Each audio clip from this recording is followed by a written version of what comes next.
The whole focus of how Princess Diana met her death has suddenly changed.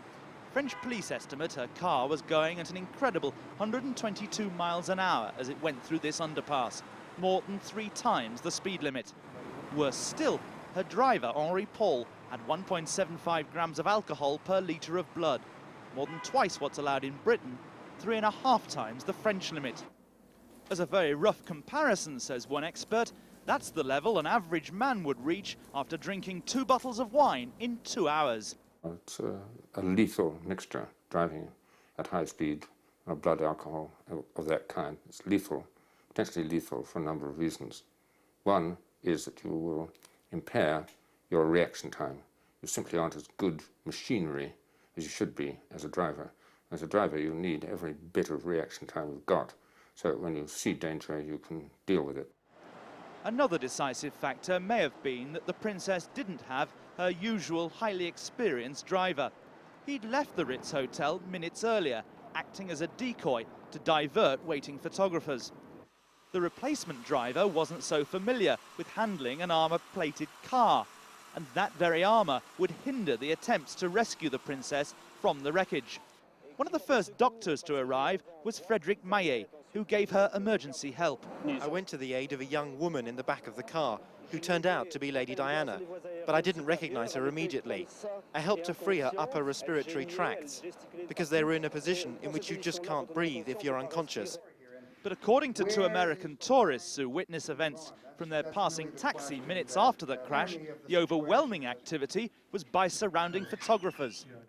What I saw, what my wife saw, were photographers swarming all over this crashed vehicle.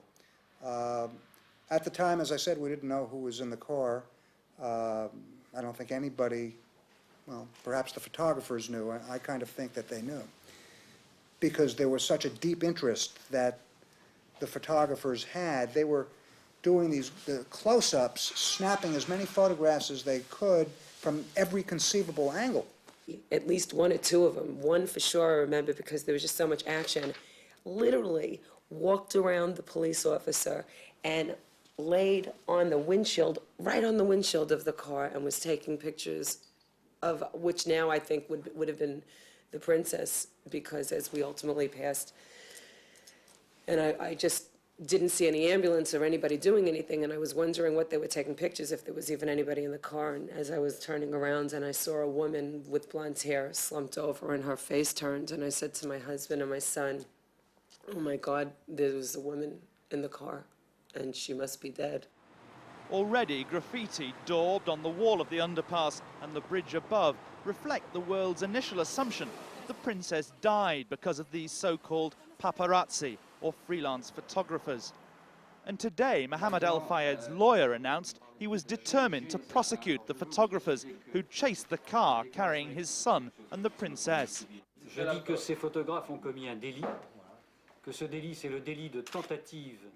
I say that these photographers have committed an offence. It is the offence of an attempt of the violation of private life, and that offence caused what happened later. Tonight, French police are still holding 7 cameramen that they arrested, and they're expected to charge 3 or 4 of them imminently, though possibly only with failing to help at the scene of an accident.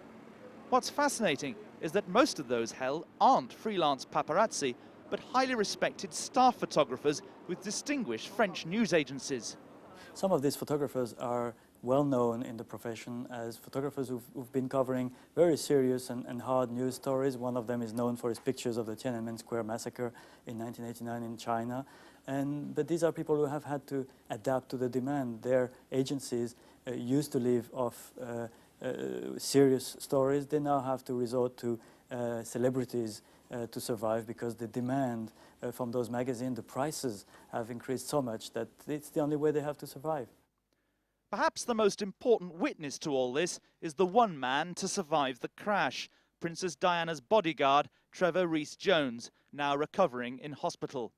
The Princess had dispensed with her Scotland Yard protection 4 years ago, and Mr. Rhys-Jones will inevitably be asked what, as her bodyguard, he did to stop the Princess being driven in such a dangerous manner.